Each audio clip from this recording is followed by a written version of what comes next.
Hey up photo pips, welcome back to the channel, and if it's your first time here, welcome. Now that was the first day before we actually even got to Cornwall, so you know how I like to do these little stop-offs along the way just to fill in the time and the fact that, you know, we're going that way anyway. There's plenty to see, there's plenty to do, and the Clifton suspension bridge was one of those things I wanted to see and tick off my bucket list. Been wanting to do it for many years, but now I have. Some quick information about the Clifton suspension bridge. It was built in 1864. It's 1,300 feet long. It's 331 feet at the highest water level. And though it is small, it feels small in length, in height, it makes up for it. It's £1 to get across. You've got to pay them trolls £1 to cross the bridge. And once you're over there, find the great spots that you want to take the images of. You can find parking, no problem there, and you just make your way up and shoot across for absolutely stunning shots. So once I'd done the suspension bridge, I wanted to nip over to St Nectans Glen, which is Cornish for St Nathan. And St Nathan was a man that used to climb up to the top of the cliff at the end of said valley, which we walked through. It's about a mile to get to the waterfall. And he used to ring a silver bell, warning ships away from the rocky coves. Now, for me, St Nectans Glen was an absolute beautiful location. It was very peaceful. There was a lot of people there, and it was a very long walk with high steps that was sort of makeshifted to get you where you needed to get to. But once you were there, there was a tea room, a place for you to take 5. But I would have to say, if you're not good at walking, really think about it, because it is worth it. But believe me, it's a hard walk. It is. You got all your camera gear on, so it's a bit tricky. So anyways, when it gets there, you pay, I think it's £7, I'm not sure, something around there, but please check before you go. Take your wellies. I took my wellies, believe me. I'd done a little bit of research before I went, and the wellies came in handy because what that allowed me to do was just walk in the water.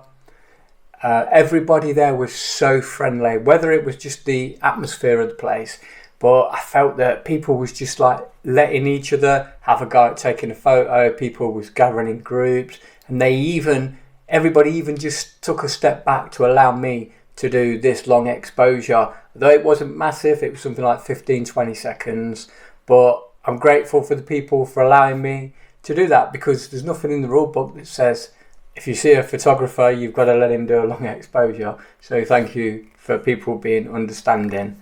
But it's a lovely spot, and it's a very nice location. Now, once I'd done them, finally made it into Cornwall itself, and we stayed just a few miles outside of St Ives.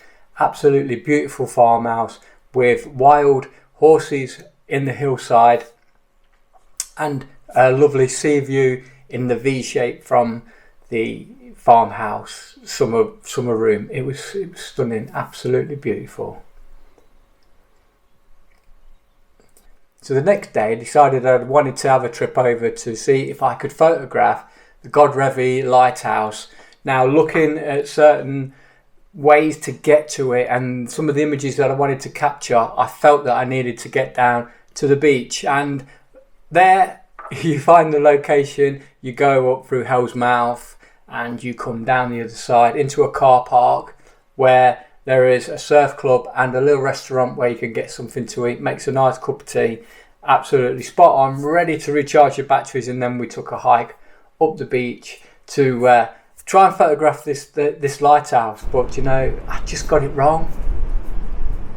I was almost there. What I needed to do was come back out, go up the cliff. Now, this is a site for the National Trust, and they'll charge you £6 to park at the top, but it's worth it because you get to see the wild seals which are congregated down on the cliff. There's no way to get to them. The only way is to climb down, and no one's going to attempt that because halfway they're going to be gone. They're very skittish. There's signs up saying be quiet, you know, whisper when you talk, they can hear you. But they're great just to watch for 10-15 minutes, and then you can go over and do your photography. But you need to get up to the top where it, like I said, it was £6 to park for the day, but it's not a problem. do it, but you'll be glad you did. And you can also walk down onto the beach. I didn't actually find where I needed to go, but it didn't matter because I was happy with the images that I was capturing on the top cliff, where the lighthouse became at the same height as I was.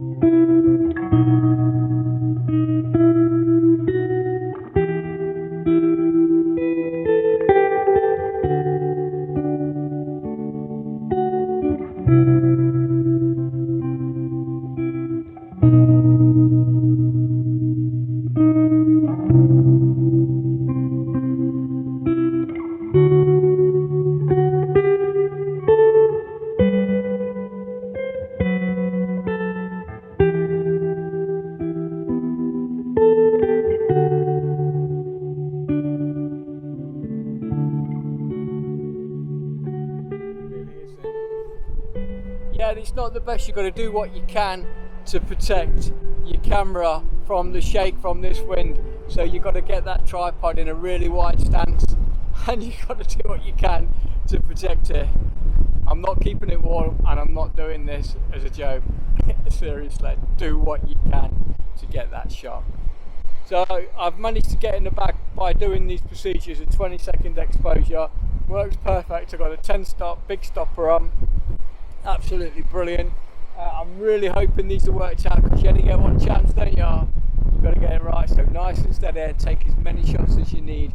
Even in fact, before I did the long exposures, I did a series of shots with the waves crashing over the rock formation, giving me the opportunity to blend them images together to make more splashes, more breaks than realistically within the original shot, but it makes for a much more dramatic scene. I love it. I love it.